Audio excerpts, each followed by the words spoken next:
आत्म ज्ञान बिना नर भटके, कभी काबा कभी काशी। मंत्र ज्ञान बिना नर भटके नहीं बोला, कोई जंतर तंत्र ज्ञान बिना नर भटके नहीं बोला। क्या बोला? आत्म ज्ञान बिना नर भटके। आत्म ज्ञान का मतलब ये नहीं कि तुम किसी का नाम जपो, कि तुम एक नाम, दो नाम, चार नाम, पांच नाम किसी और के जपो।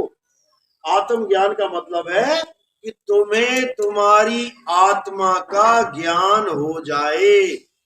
और ये कैसे सफल होगा ये कार्य?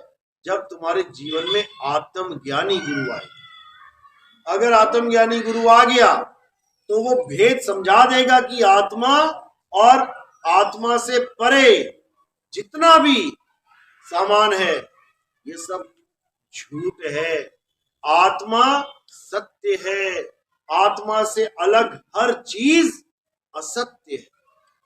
अब असत्य में ढूंढोगे तो असत्य ही मिलेगा। कई लोग कहते हैं मंदिर तो एक निशाना है, एक विश्वास मात्र है, मंदिर में भगवान नहीं है, लेकिन विश्वास करोगे तो भगवान मिलेगा। कई सियाने हैं ऐसे होशियार बंदे तो ये बात बोल देते। कई लोग कहते हैं परमात्मा का नाम नकली है, मान लिया, 52 अक्षर है, मान लिया, लेकिन जपना इसको ही पड़ेगा, इसको जपने से वो परमात्मा मिलेगा। ऐसा कभी नहीं हो सकता। तुम प्लास्टिक के बीज बोओगे खेत में, नकली बीज बोओगे, असली फसल कैसे मिलेगी? कभी नहीं मिलेगी। नकली नाम और असली नाम यानी असत नाम और सत नाम में यही फर्क है। असत नाम बनता और बिगड़ता है। कहां से बनता है, कहां से बिगड़ता है? इसी मुंह से बनता है और इसी मुंह से खत्म हो जाता है, बिगड़ जाता है। जैसे मैंने नाम लिया राम, कहां से बना? इसी मुंह से बनना चालू हुआ राम और इसी मुंह से खत्म हो गया, बन गया और बिगड़ भी गया। यानी अब जो भी नाम बनने और बिगड़ने में आ गया वो नाम असत नाम है। और सतनाम क्या है? सतनाम हमारी आत्मा है, जिसको हम अपनी भाषा में आत्म राम भी कहते हैं। आत्म राम, जो आत्मा है वही सत्य है। और जो 52 अक्षरी नाम है ये असत्य है। 52 अक्षर जीव आधारा, आदि अक्षर जीव्या से न्यारा, वाही को सत सिमरण कहिए और सिमर सिमर नर उतरो पार। 52 अक्षर जीव आधारा, अगर ये जीव ना होती आदमी तो इस दुनिया का कोई नाम ही ना होता। जब जीव ही नहीं है तो क्या नाम लेगा? सारे नाम इस जीव के आधार पे हैं। किसी की जीव कट जाए तो सारे नाम उसके जीवन से चलेगा। अगर किसी की जीव मुंह में है ही नहीं तो उसका सारे नाम से किनारा हो जाना है, वो बोल ही नहीं सकता कुछ। तो जितने भी नाम हैं ये सब जीव के आधार से हैं। इसीलिए बोला गुरु ग्रंथ साहब में, कृत्रिम नाम कथे तेरे जीवा। कृत्रिम यानी नकली है परमात्मा। तेरे जितने भी नकली नाम हैं, नकली नाम मतलब बनने और बिगड़ने वाले, किसने बनाए? इंसान ने बनाए, नहीं तो उसका कोई नाम नहीं, वो अनामी है, उसका कोई नाम ही नहीं है। कह रहे कृत्रिम नाम कथे तेरे जीवा, सत्य नाम तेरा परापुर बला। जो तेरा सतनाम है यानी जिसका कभी ना तो आदि होता है ना अंत होता है, वो परा पुरबला। परा यानी माया से परे, पुरबला यानी सबसे पहले, पुराने, पुराने से भी पुराना, वो है आदि नाम। उस आदि नाम का ज्ञान देने के लिए कबीर साहब इस दुनिया में आते हैं, नहीं तो उनसे पहले भी कई नाम चल रहे हैं। राम राम करने से राम मिल जाए तो कबीर साहब से पहले राम राम आया हुआ है। अल्लाह अल्लाह करने से अल्लाह मिल जाए तो कबीर साहब के आने से पहले अल्लाह अल्लाह नाम भी चला हुआ था। उनको आने की क्या जरूरत पड़ी? वो क्या सतनाम सतनाम जपवाने आए थे? कबीरपंथी सतनाम जपते हैं बहुत से, कहते हैं यही सच्चा नाम है। बाकी नाम छोड़ दो, बस यही जपो, सतनाम सतनाम सतनाम। अरे भाई, जब ये अक्षर नहीं बने थे, जब काका गागा नहीं बना था, जब आ ई नहीं था, तब सा ता ना मा ये कहां था? यारा लावा शाह सा ये लाइन नहीं होती तो सा कहां से आता? ता था दाधा ना ये लाइन ना होती तो सतनाम का ता कहां से आता? कोई विचार नहीं कर रहा, बस जैसा जिसको गुरु मिला वैसी उसकी शुद्धि। तो कबीर साहब समझा रहे हैं, ठीक है, बहुत अच्छी बात है, तुमने कोई भी गुरु धारण किया है, सबसे पहला फायदा क्या हो गया गुरु धारण करने पे? कि तुम्हारे माथे से एक कलंक छूट गया। कौन सा कलंक? निगुरे का। निगुरे के हाथों से पहले पानी भी नहीं पिया जाता था कि ये निगुरा है, इसका कोई गुरु नहीं है, पता नहीं क्या क्या खाता पीता होगा, मैं ना छूता इसको। अब गुरुमुख हो गया, अब गुरु ने कुछ पाबंदियां लगा दी, मीट नहीं खाना, अंडा नहीं खाना, शराब नहीं पीना, ये नहीं करना, वो नहीं।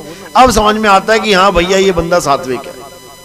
आज भी कई ऐसे गुरु हैं जो ज्ञान चर्चा तक नहीं करते, पहले गुरु का, दादा गुरु का नाम बताना पड़ेगा। वो कहते हैं निगुरु से क्या करूं मैं चर्चा, पहले अपना गुरु बता, कौन गुरु है तेरा, कहां से ज्ञान लिया है, तभी तो कुछ ज्ञान चर्चा होगी। अगर गुरु नहीं है इसका मतलब मन है। दो ही है इस संसार में पावर, एक पावर है गुरु, एक पावर है मन। गुरु धारण कर लिया, गुरु के कहे पे चले तो हो गए गुरुमुख, और मन के कहे पे चले तो हो गए मनमुख। बस दो ही पावर है, तीसरा कोई नहीं है यहां पे। और इन्हीं का झगड़ा है, मन रूपी काल और गुरु रूपी परमात्मा। बस इन दोनों के अलावा सब दुनियादारी है और कुछ नहीं है। तो इन्हीं की बात करते हुए कबीर साहब कहते हैं कि इसी काल रूपी मन से अगर बचना है तो काल के यानी मन के द्वारा पैदा किए हुए 52 अक्षरों को समझना पड़ेगा। जो 52 अक्षरों के जाल में फंसेगा और फंसाएगा वही काल का दूत है। जो नर पड़े 52 के फेरा, सो नर जानो काल के चेरा। जब 52 का टूटे डोरा, सहजे छूटे काल झकोरा। फिर नहीं आए फिर नहीं जाए, सार शब्द में रहे समाये। फिर सार शब्द में तुम्हारा स्थान बन जाएगा रहने का। अभी कहां है? अभी काया में। अभी काल के द्वारा बनाई गई काया, 5, 25, 3 का पिंजड़ा, वा में तुमको राखे हो, तुमको बिसर गई सुध घर की, और ये महिमा अपनी भाखे हो। 5 तत्वों में तुम्हें उलझा रखा है, अपना स्वरूप भुला दिया और काल का स्वरूप पकड़ा दिया। अब तुम सोच के बैठे हो कि मैं ये हूं, मैं ये हूं, यही काल है। और अंत समय में जब शरीर छोड़ना पड़ता है तब इस काल की मृत्यु तुम्हें अपनी मृत्यु लगती है। शरीर मरने वाला है यानी डॉक्टर साहब मैं मरने वाला हूं, मुझे बचा लो। अब ये बोल कौन रहा है? ये अविनाशी जीव बोल रहा है। ईश्वर अंश जीव अविनाशी। ये अविनाशी जीव अपने आप को शरीर मान बैठा है। अब शरीर मरता है तो इसको लगता है हाय मैं भी मर गया, जबकि ये कभी मरता ही नहीं है, इसको कोई मार सकता ही नहीं है। ये अविनाशी का अविनाशी रहेगा। जीव सोई जो जुग जुग जीवे, जुग जुग जीवे यानी खत्म ही नहीं होता। ये युग खत्म हो जाएंगे, ये खत्म नहीं होगा। जीव सोई जो युग युग जीवे, उत्पत परलय माही, देह धरे भर में 84, और निर्भय कबहू नाही। बस एक ही रोग लगाए इसे, देह धरे भर में 84, और कुछ नहीं। देह पकड़ता रहेगा, 84 में भटकता रहेगा, मरेगा कभी नहीं। एक शरीर पकड़ा छोड़ा, दूसरा पकड़ लिया, दूसरा छोड़ा तीसरा पकड़ लिया, तीसरा छोड़ा चौथा। बस इसी तरह ये बार बार बार नाना प्रकार की योनियों में भटकता फिरता है। अब इसकी मुक्ति कैसे होगी? केवल और केवल आत्म ज्ञान से, और कोई ज्ञान नहीं है इसके लिए। बाकी सारा ज्ञान तो इसने खुद बनाया है। सारे ग्रंथ खुद बनाए हैं, सारे अक्षर खुद बनाए हैं, सारे मंदिर मस्जिद गुरुद्वारे चर्च खुद बनाए हैं, सारी मूर्तियां फोटो कैलेंडर खुद बनाई है, सब कुछ खुद बना के खुद ही पूज रहा है। क्या नहीं बनाया? आत्मा नहीं बनाई इसने, ये आत्मा को नहीं बना सकता। अब जो चीज नहीं बनाई है उसका इसको बोध नहीं है कि आत्मा है क्या, जबकि सारे कार्य आत्मा के द्वारा ही हो रहे हैं। ये मंदिर जा रहा है आत्मा की वजह से, ये मस्जिद जा रहा है आत्मा की वजह से, गुरुद्वारे चर्च जा रहा है आत्मा की वजह से। मंदिर में आरती घुमाते घुमाते घुमाते आत्मा शरीर से जुदा हो गई, शरीर गिर पड़ा। सामने भगवान है, भगवान भी आरती पूरी ना करवा पाया, बीच में ही छोड़ गया। मस्जिद में गया, नमाज पढ़ते पढ़ते झुका, झुकते ही अटैक आ गया, वहीं गिर गया। अल्लाह नमाज भी पूरी ना करवा पाया, क्योंकि आत्मा ने साथ छोड़ दिया। आत्मा जब तक साथ है तब तक तुम भाग रहे हो, चल रहे हो, खा रहे हो, पी रहे हो, नहा रहे हो, धो रहे हो, नाच रहे हो, गा रहे हो, सब कुछ कर रहे हो। लेकिन जिसकी वजह से सब कुछ कर रहे हो उस आत्मा का तुम्हें ज्ञान ही नहीं है। पता सबको है आत्मा आत्मा आत्मा कोई चीज है, ऐसा कोई नहीं मिलेगा तुम्हें। पूरे भारत में चले जाओ, किसी को भी पकड़ लो, भैया इधर आना, हाँ भाई क्या बात है, आपने कभी आत्मा का नाम सुना है? हाँ हाँ सुना है। एक भी ऐसा नहीं मिलेगा जिसने नाम सुना हो, ट्राई करके देख लेना। यानी वो ऐसी वस्तु है जिसका नाम तो सबने सुना है, ज्ञान किसी को भी नहीं है। बस यही कमी है हमारी भक्ति में। भक्ति तो हम करना चाहते हैं, गुरु से नाम लेके तोता बन के रट रहे हैं दिन रात दिन रात दिन रात, लेकिन जो पता करना था वो किया नहीं, और जो छोड़ना था उसको पकड़ के बैठ गए। कबीर साहब कहते तंत्र मंत्र सब झूठ है, इनमें न भर में कोई, और सार शब्द जाने बिना ये कागा हंस ना होए। सार शब्द जपने का नाम नहीं है, सार शब्द तुम्हारा स्वरूप बदल देता है, कागा से हंस बना देता है। कागा यानी ये काया रूपी कागा। पहले जब तक अपने आप को कागा यानी काया मानते हो, कागा ही हो, और जब अपने आप को आत्म स्वरूप में जान गए तब बन गए हंसा। कागा से हंसा किया और करत न लागी वार। बस इसी को समझना है, ये दो लाइनों का ज्ञान है बस। सत्य और असत्य, सत्य क्या है असत्य क्या है, बस दो लाइन है। सारे झगड़े खत्म हो जाएंगे। सारे जितने धर्म ये लड़ रहे हैं आपस में, दुनिया में सबसे बड़ी लड़ाई यही हो रही है। देखो अभी दो देश लड़ रहे हैं, इजराइल और वो लड़ रहा है फिलिस्तीन, केवल धर्म के नाम पे, केवल धार्मिक मुद्दा है और कुछ नहीं है। बस एक मस्जिद के चक्कर में लड़ रहे हैं सारे। अगर इसको समझ जाएं, आत्मा सत्य है और आत्मा के अलावा सब झूठ है, बस दो लाइनें, सारे झगड़े खत्म हो जाएंगे। आत्मा ऐसी चीज है तुम सोच भी नहीं सकते कि मिट्टी को कैसे चला रही है।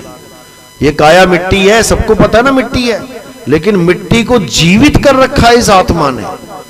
देख रही है, खा रही है, पी रही है, दौड़ रही है, चल रही है, हाँफ रही है, सब कुछ कर रही है केवल उस आत्मा की वजह से। और वो आत्मा इसको छोड़ दे तो एक उंगली ना हिला पाई है। कहां चली गई इसकी ताकत सारी? सब कुछ उस आत्मा की वजह से। इतनी पावरफुल है कि अल्लाह ने कुरान में बोला कि मेरे सिवा सजदे के लायक कोई भी नहीं है। जो मेरे अलावा किसी को सजदा करेगा वो काफिर है।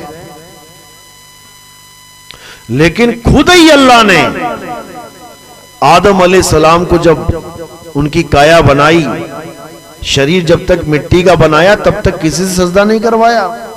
जैसे ही उसमें आत्मा रखी गई, उसमें लिखा है आत्मा को स्थापित किया गया, सबको लाइन से बोला कि इसको सजदा करो। अब अल्लाह के अलावा कोई और सजदा के काबिल है तो वो कौन है? आत्मा। वो आत्मा को सजदा किया सबने। इसी प्रकार हमने भी आत्मा को ही सजदा करना है, और जिसने आत्मा को सजदा नहीं किया वो शैतान की पदवी पे बैठा दिया गया। मुसलमान लोग शैतान किसको कहते हैं, क्यों कहते हैं? शैतान सबसे बड़ा भगत था अल्लाह का। अगर उनसे पूछोगे कि शैतान अल्लाह का दुश्मन था क्या, अरे नहीं नहीं भाई, दुश्मन नहीं था। फिर अल्लाह का सबसे बड़ा भगत था वो, लेकिन उसने बस एक काम नहीं किया। क्या नहीं किया? अल्लाह के कहने पे आदम अलैहिस्सलाम को झुक के सलाम नहीं किया, सजदा नहीं किया। बस इतनी सी गलती कर दी और वो शैतान बन गया। तो हमने कौन सा मान ली अल्लाह की बात? आत्मा को सजदा करना ही अल्लाह का हुक्म है, और जो इस हुक्म को मान लेगा, जो आत्मज्ञान में आ जाएगा, वो तो हो गया रब का बंदा, अल्लाह का बंदा। और जो आत्मा को सजदा नहीं करेगा, यानी आत्मज्ञान को नहीं मानेगा, वो हो गया शैतान का बंदा। दो ही चीजें हैं। कबीर साहब कहते हैं आत्मज्ञान में आ जाओगे तो सत्पुरुष मिलेगा, और आत्मा को छोड़ के जंतर मंतर तंत्र, पूजा पाठ, हवन यज्ञ, इसमें फंसोगे तो काल भगवान मिलेगा। बिल्कुल क्लियर बोल रखा साहिब ने। मोह को कहां ढूंढे रे बंदे, मैं तो तेरे पास में, ना मंदिर में, ना मस्जिद में, ना काबे कैलाश में। और कबीर पंथियों का हाल क्या है? कबीर साहब के नाम पे मंदिर बना दिए इन्होंने। जो मंदिर के घोर विरोधी थे, मस्जिद के घोर विरोधी थे, उन्हीं के नाम पे मंदिर बना दिया, मूर्ति भी उनकी लगा दी, पूजा भी उन्हीं की मूर्ति की करवा दी। जो खुद कह रहा है पाथर पूजे हरि मिले तो मैं पूजू पहाड़, जो तुम्हें समझा रहा है कि पत्थर नहीं पूजना है, इन कबीर पंथियों ने कबीर साहब ही पत्थर का बना दिया। पत्थर का कबीर बना के पत्थर पुजवा दिया। कहां से कबीर पंथी हैं भाई? समझा समझा के थक गए। कंकड़ पत्थर जोड़ के ये मस्जिद दी बना, और ताचड़ मुल्ला बांग दे, क्या बहरा हुआ खुदा? वो बहरा है क्या जो अल्लाह अल्लाह कर रहे हो? वो तुम्हारी आत्मा में बैठा हुआ है अल्लाह, तुम्हारे अंदर विराजमान है, उसी की वजह से तुम्हारी ये आवाज निकल रही है, नहीं तो आवाज भी ना निकले किसी की। तो ये मालिक कहीं दूर नहीं है। मोह को कहां ढूंढे रे बंदे, मैं तो तेरे पास में। अब पास में सुन के कईयों को लगता है शायद मेरे अंदर बैठा है, वो कहीं अंदर बैठ गया मेरे अंदर, मेरी बॉडी के अंदर। वो अंदर भी नहीं है, नहीं प्राण में, नहीं पिंड में, ना ब्रह्मांड आकाश में। कह रहे हैं जो प्राण चल रहा है, कई कबीर पंथी इसको कह देते हैं यही कबीर है, इसको जानो। ये भी नहीं प्राण में, नहीं पिंड में, पिंड यानी ये शरीर, इसमें भी नहीं है। नहीं प्राण में, नहीं पिंड में, ना ब्रह्मांड आकाश में। कई लोग दो हाथ के बीच में ब्रह्मांड आकाश को दिखा देते, देखो ये दोनों हाथों के बीच में क्या है? यही परमात्मा है, निरंकारी। वो यही दिखाते हैं, दोनों हाथ कर देंगे ऐसे, कहेंगे ये बीच में ये परमात्मा है, ये इसी को याद करो, बस इसी के आगे फरियाद करो। ये भी नहीं। मोह को कहां ढूंढे रे बंदे, मैं तो तेरे पास में। वो बिल्कुल पास है, लेकिन उसका भेद ना हो तो बहुत दूर है। जैसे साहिब का घर दूर है, जैसे पेड़ खजूर ज्ञानी जन के पास में, अज्ञानी से दूर। तुमने यहां खजूर उगा दिया, इसी मकान में उग गया, 50, 60, 70 फुट चला गया ऊपर। अब तोड़ना नहीं आता, चढ़ना नहीं आता, लगा तो आंगन में ही है, लेकिन वहां जाए कौन, तोड़े कौन? तो चिड़िया आती है, खजूर पकती है, उठा के ले जाती है। वो लगा ना लगा बराबर। लेकिन ज्ञानी जन के पास में, जिसको चढ़ने की विधि आती है, उसके बहुत पास है। जैसे देखेगा पीली हो गई, खजूर पकी, सीधे ऊपर। ज्ञानी जन के पास में, अज्ञानी से दूर। अज्ञानी यानी जिसको विधि नहीं पता है, वो कभी उस खजूर को प्राप्त कर ही नहीं सकता। है उसी के पास, मैं तो तेरे पास में, लेकिन भेदी गुरु नहीं मिला, मंत्र जाप वाला मिल गया तो जन्म बर्बाद हो गया, 100% जन्म बर्बाद हो गया। साहिब कह रहे बीजक में, अरे घर घर मंत्र देत फिरत हैं माया के अभिमाना, गुरुआ सहित शिष्य सब बूढ़े, अंत काल पछताना साधो देखो, ये जग बौराना। पागल हो गई दुनिया, भगवान को पाना चाहती है, राम को पाना चाहती है, मालिक को पाना चाहती है, नाम जप के। नाम जप के क्या मिलेगा? एक भी चीज बता दो जो नाम जप के मिलेगी तुम्हें। सोना चांदी, हाथी घोड़े, बंगले, मकान, दुकान, सारी उम्र जपते रहना, नहीं मिलेगा। तो इसीलिए कबीर साहब कह रहे हैं कि जब तक इस जप को नहीं जाना तुमने, ये जप है क्या? ये 52 अक्षरों का मेल है। 52 अक्षर जोरे आन, सक्या न अक्षर एक पहचान। 52 अक्षर को जोड़ तोड़ के हजारों नाम बना लिए। का मा ला कमल, का ला मा कमल, 3 अक्षर लिए आगे पीछे घुमा दिया, दोनों का अर्थ ही बदल गया। इसी प्रकार 52 अक्षरों से सारे नाम बना दिए दुनिया भर के, लेकिन उसको नहीं प्राप्त कर पाया जिसको प्राप्त करना था। अब वो कैसे मिलेगा? जब लग ना चीनोगे आत्म, तब लग ना मिली है परमात्म। आत्म चीने परमात्म चीने, संत कहावे सोए, और यह भेद काया से न्यारा, बूझे बिरला कोई। यानी जब तक तुम अपनी आत्मा को नहीं जान जाते कि मेरी आत्मा क्या चीज है, तब तक तुम्हें परमात्मा का पा भी नहीं मिलने वाला। जन्म बर्बाद होगा, अंत समय में रोगे, गिड़गिड़ाओगे, चीखोगे, चिल्लाओगे, कोई मदद करने वाला नहीं है। याद रखना, मदद करने वाला जो है उसका तुम्हें बोध नहीं है। कौन मदद करेगा?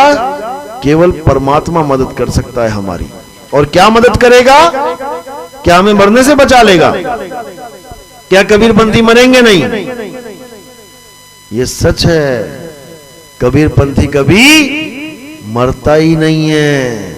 अरे हम ना मरिब, मरिब संसारा, हमको मिला जियावन हारा। कबीरपंथी कभी नहीं मरता। क्यों? क्योंकि उसे अपना आत्म स्वरूप समझ में आ जाता है। जैसे शरीर छोड़ने का टाइम होता है, वो अपनी सूरत को इकट्ठी करके अपनी आत्मा में लगा लेता है। उसे कुछ करने की जरूरत नहीं है। और जैसे ही अपनी सूरत को आत्मा में लगाता है, वैसे ही वो अपने स्वरूप में आ जाता है, यानी अजर अमर अविनाशी स्वरूप में। अब जो खुद ही अजर अमर अविनाशी है, वो मरेगा कैसे? कभी नहीं मरेगा। हालांकि मरता तो वो भी नहीं है जो कबीरपंथी नहीं है, लेकिन भ्रमित हो जाता है। वो उसको लगता है मैं मर रहा हूं, और मरते मरते यानी शरीर छोड़ते छोड़ते एक और आस लगा लेता है जीने की, कि परमात्मा मैं जीना चाहता हूं, मुझे बख्श दो। तो जैसा जैसा तुम मांगते हो वैसा वैसा सामान मिलता जाता है। तुम दोबारा जीवन मांगते हो, वो दोबारा जीवन दे देता है। जा बेटा गर्भ में, जहां पहले जीवन लेके आया था वहीं मिलेगा। तो क्या करना है? 2 प्रकार से शरीर को छोड़ा जा सकता है। आए हैं तो जाएंगे राजा रंग फकीर, एक सिंहासन चढ़ चले और एक बंधे जंजीर। या तो सिंहासन चढ़ के चले जाओ, या फिर जंजीरों में बंध के चले जाओ। 2 ही ऑप्शन है। अब संसार में से जंजीरों में कौन जाएगा और सिंहासन पे कौन जाएगा, यह भी समझा रखा है। इसको भी अच्छी तरह समझा रखा है। जो अपने आत्म ज्ञान में रमण करेगा, जो अपने आत्म ज्ञान को प्राप्त करेगा, वो तो जाएगा सिंहासन पे बैठ के। गुरु विधि बताएगा सिंहासन पे कैसे बैठा जाता है, जिसके लिए साहिब ने बोला, अब तो जाए चढ़े सिंहासन और मिले हैं सारंग पानी, राम कबीरा एक भय हैं, कोई ना सके पहचानी। जब तुम्हें सिंहासन का पता लग जाएगा कि मेरे मालिक का सिंहासन है कहां, और तुम्हें चाल मिलेगी विहंगम, फिर तुम्हें कोई रोक नहीं सकता। अरे शब्द विहंगम चाल हमारी, कहे कबीर सतगुरुदई तारी। खुले कपाट शब्द झनकारी, और पिंड अंड के पार, सो देश हमारा है, कर नैनो दीदार महल में प्यारा है। वो मालिक कहीं दूर नहीं है, बिल्कुल पास है, लेकिन हमें भेद नहीं पता उसका। भेद पता लग भी जाए तो हम उसको विश्वास नहीं कर पाते, और बिना विश्वास के कुछ होने वाला नहीं है। सारी वाणी बोल भी दी कबीर साहब ने, ना मैं त्रिकुटी भंवर गुफा में, ना श्वासों की श्वास में, खोजी होए तुरंत मिल जाऊं एक पल की तलाश में। और कहे कबीर सुनो भाई साधो, मैं तो हूं विश्वास में। जब तक पूरा विश्वास नहीं हुआ, जब तक कुछ होने वाला नहीं है। सारा खेल विश्वास का है, लेकिन अंधविश्वास का नहीं है। विश्वास और अंधविश्वास में जमीन आसमान का अंतर है। अंधविश्वास का मतलब क्या है? जो मेरे माता पिता करते आए हैं, जो मेरे दादा दादी करते आए हैं, जो मेरा समाज करता आया, मैं तो यही करूंगा, मेरा पूरा विश्वास है इसमें। बिना परखे, परख नहीं करी, विश्वास कर लिया, इसको कहते हैं अंधविश्वास। और पूरा परखने के बाद जब विश्वास किया जाए, उसको कहते हैं पूर्ण विश्वास। और कबीर साहब कभी अंधविश्वास के साथ नहीं है। वो कहते हैं अच्छी तरह परख ले, समझ ले, जान ले, विचार ले, उसके बाद जो निर्णय कर, उस पे पूरा विश्वास रख कि तूने अच्छी तरह परख लिया है। विश्वास होगा तभी सुखी रहेगा, और जैसे विश्वास में डामाडोल हो गया, सारा खेल खत्म। खूब अच्छी तरह परख के लेके आए तुम सोने की अंगूठी, बहुत बढ़िया तरह अच्छी तरह परखी, घर पहुंच गए, अब किसी ने कान में बोल दिया ये नकली है। अब अगर तुमने अच्छी तरह परखी है तो उसके 1000 बार बोलने पर भी कि ये नकली है, तुम्हें कोई फर्क नहीं पड़ना चाहिए, क्योंकि तुमने पूरा 100% परख लिया इसको। मशीन में भी डलवा के देख ली, पता लग गया कि सोना है, ले लिया। अब तुम्हें कोई फर्क नहीं पड़ना चाहिए। अगर फर्क नहीं पड़ा तब समझो कि तुमने विश्वास किया, और अगर 1% भी फर्क पड़ गया, इसका मतलब भैया विश्वास में कमी है।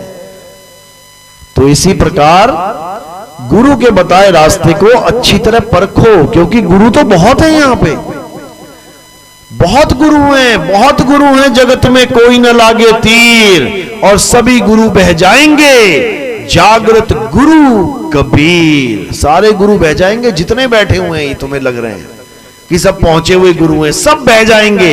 एक ही गुरु है जो कभी नहीं बहता, वही कबीर है।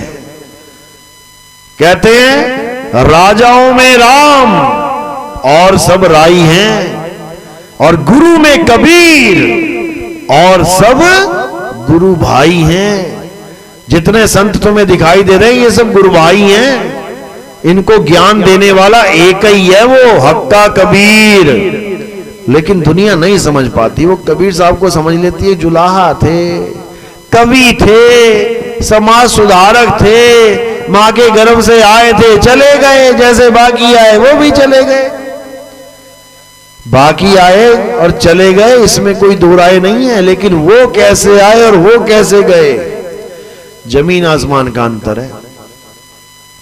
लहर तारा काशी में कमल के ऊपर प्रकट होना, और मगर में 60,000 चेलों के सामने बिना देह छोड़े गायब हो जाना, ये सबके बस की बात नहीं है भाई।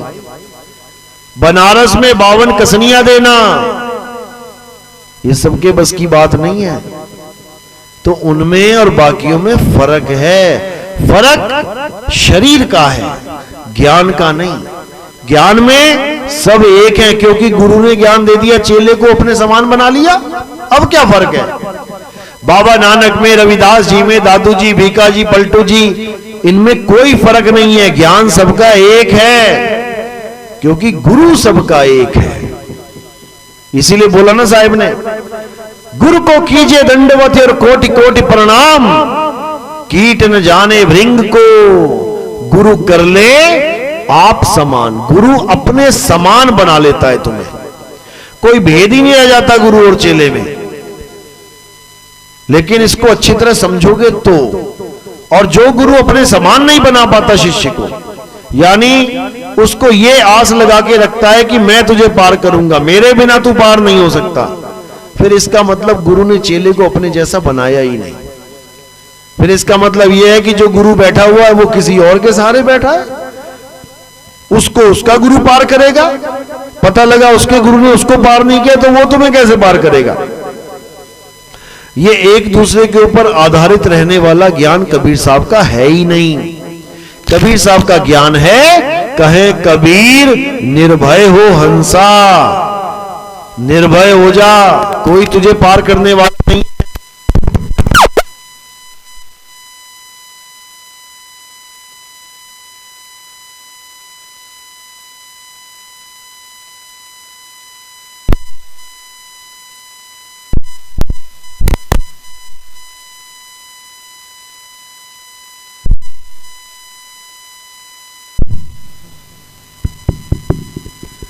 तो कहते हैं कोई तुझे पार करने वाला नहीं है, तुझे खुद पार होना है। कैसे? जैसे एक हंस उड़ता है, उड़ के दूसरे देश पहुंच जाता है अकेला, वो कभी दूसरे हंस को अपनी पीठ पे लाद के नहीं ले जाता। तो साहिब कह रहे हैं एक डाल दो पंछी बैठे, एक गुरु एक चेला, गुरु की करनी गुरु भरेगा, चेले की करनी चेला, तो उड़ जा हंस अकेला। अकेले उड़ना है, लेकिन तब उड़ पाओगे जब तुम्हें पता हो जाना कहां है। अब यही नहीं पता जाना कहां है, गुरु ने तो नाम दे दिए जपने के लिए, जप रहे हो राम राम राम राम राम सतनाम सतनाम सतनाम, और जाना कहां है पता नहीं है, फिर हालत खराब हो जाएगी। इसीलिए कबीर साहब कह रहे हैं, अरे आए हो तुम कहां से, जाना तुम्हें कहां है, इतना बस विचार लो और हो गया भजन, मन की तरंग मार लो, हो गया भजन, आदत बुरी सुधार लो, हो गया भजन। बस इतना ही काम है। आए हो तुम कहां से और जाना तुम्हें कहां है, बस। क्या राम राम राम राम, क्या अल्लाह अल्लाह, वाहेगुरु वाहेगुरु वाहेगुरु, कबीर कबीर कबीर, सतनाम सतनाम लगा रखा है। कोई नाम नहीं जपना है, जाना कहां है उसकी तैयारी करनी है। शरीर छोड़ना कैसे है उसकी तैयारी करनी है, मरना कैसे है उसकी तैयारी करनी है। जिस मरने से जग डरे मेरे मन आनंद, मरने पर ही पाइए पूर्ण परमानंद। मरता मरता जग मुआ और मरना जाने ना कोई, ऐसी मरनी जो मरे बहुर न मरना होए। साहिब समझा रहे हैं कि इस दुनिया में केवल मरने की कला सीख लो, भवसागर में सब गोता खाओगे।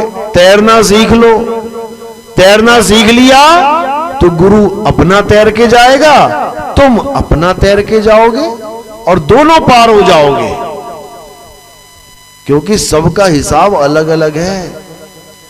गुरु अलग जाएगा, चेला अलग जाएगा, दोनों को पार करने वाला कौन है? ज्ञान। गुरु को भी मिला किसी से, चेले को भी मिला किसी से। जो ज्ञान पे अटल हो जाएगा वो पार हो जाएगा, जो ज्ञान पे अटल नहीं हुआ वो डूब जाएगा। यही कबीर समझा रहे हैं, लेकिन किसी को समझ में नहीं आ रहा।